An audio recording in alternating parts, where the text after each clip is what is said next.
Hey, I'm Colin from Atsign. Today I'm going to be using zero trust sockets, not only to get remote access to a machine, but also set up MQTT from that machine to a broker on a 1918 address, and then use the app protocol to get some cryptographic keys that I can use to actually encrypt the payload that is going across MQTT. So anybody that has access to the broker, they won't be able to see exactly what I'm sending. I'm really sorry. This is all going to be run at the command line, so hopefully you can follow along. But if you've got questions, then feel free to reach out to me.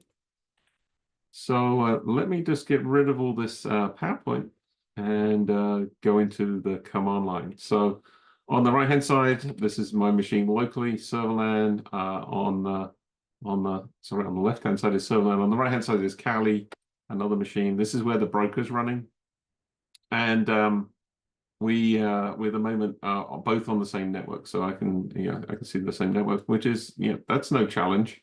What we really want to be able to do is send MQTT from a remote machine into Kali. So that's what we're going to do. I'm going to use SSH NoPorts to log into another machine called Tariel. Tariel is actually a Mac machine, and we're using SSH NoPorts to log in. This is my Atsign, this remote Atsign, the rendezvous point, and then the name Tariel. And if we look at Tariel, uname -a, you'll see it's a Darwin, so it's a machine that is running macOS. And if I do a curl and ifconfig me, you can see I'm actually connected via Verizon. It's over my hotspot, and so I've got a public IPv6 address. So that obviously didn't hold us back to logging into Tariel remotely. So that's where we are. Now I'm going to start up a tmux here. And so we've got more terminals to play with. And we'll do the same on Kali, which is on my local network. And let's open up that broker. I'm going to open it up in the top window. So mosquito sub. So we're subscribing to a channel called Hello, and we'll be able to send information to that. So if we just go to publish, and then we can say, we published a message to the world, and it pops up there. Now, obviously, on Tariel around here, if we want to do the same thing, we could,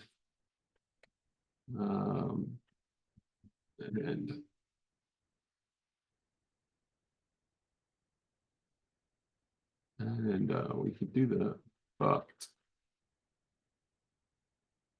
I would not be able to get to Kali. So let's try it, but just to prove that it's not going to be there. I happen to know what the IP address is: 192.168.1.149.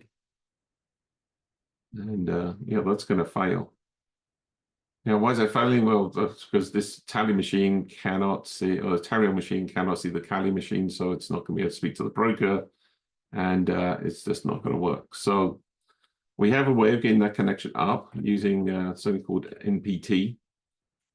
And if we look at the NPT command here, we're saying from @cconstable, which is the @sign that I've got on this machine, to SSH01, which is running on Kali. It's running a SSH NPD command, which is a daemon.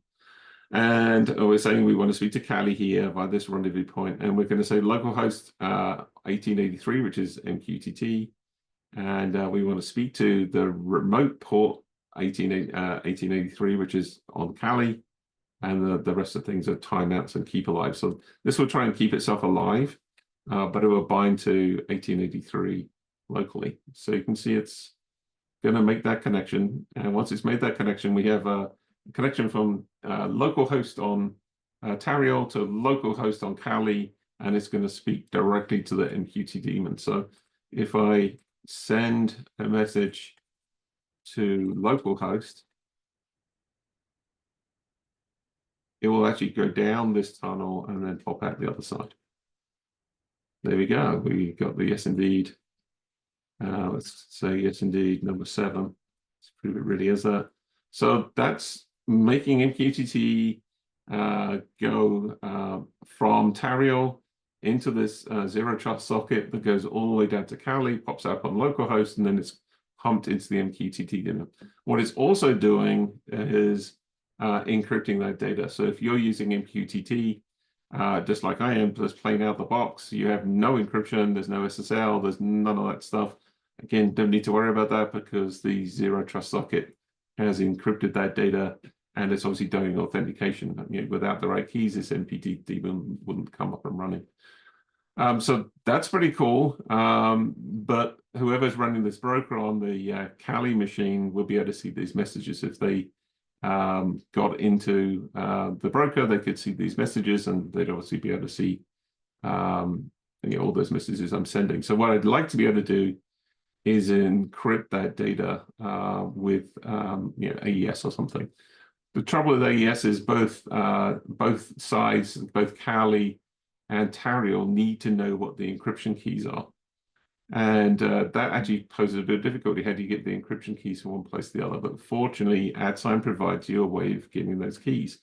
So we have a command, small command called @_put.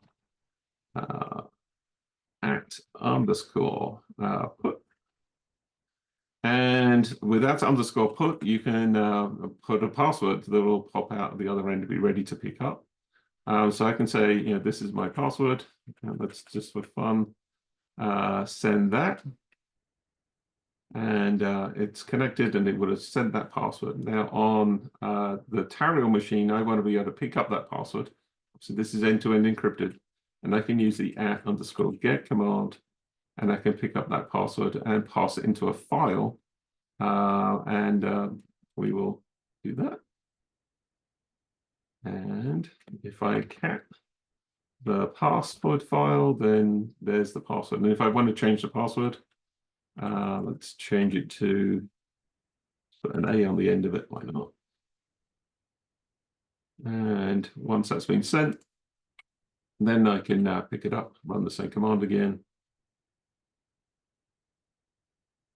And if we cat that file, there is the new password. So really easy. You can obviously script this. You can actually put timeouts on this. So if I wanted to say, keep this for, let's say 5 seconds, I've got 5 seconds to pick it up. And then after those 5 seconds, they're automatically deleted. So we get rid of passing into a file. If I look it up, 5 seconds has passed. It's not there. If I run this quickly again, and I do it within 5 seconds, we should see the password. So there's lots of flexibility there. Or maybe I didn't have enough time. Let's do it for 60 seconds and make it easy. There we go. You see it'll automatically delete it after X number of seconds. Here we go. We've got 60 seconds to pick it up this time. And there it is. And then, and 50 seconds or so by now, then that will disappear. And so that allows you to get cryptographic keys on each side, and you can use those cryptographic keys to encrypt data. So let's do that.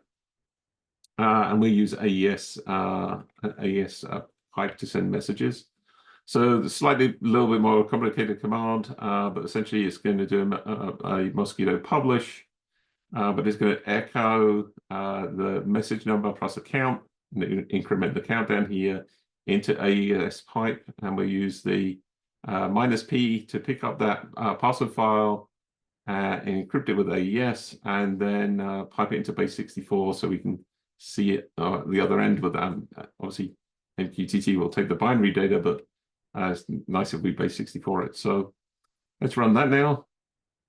And you can see that data is coming through now, but it's encrypted and we don't know what that data is. Now, obviously, we need to run the Mosquito sub, but with the encryption key so we can actually see that data. So let's do that now. And we just need to do essentially exactly the same in reverse. So you can see we're picking up the password file, we're running localhost on the hello topic. And now that data will come through. I wonder if we've got the same password. I changed it to A, didn't I? So that's we're definitely proving it right. So let's make sure that we do the right password. So let's so echo. We need to make sure it's the right password. So encryption does work. That's awesome. And then we go up here, run that command again with the right password. And there they are. The encrypted messages are getting decrypted at the other end.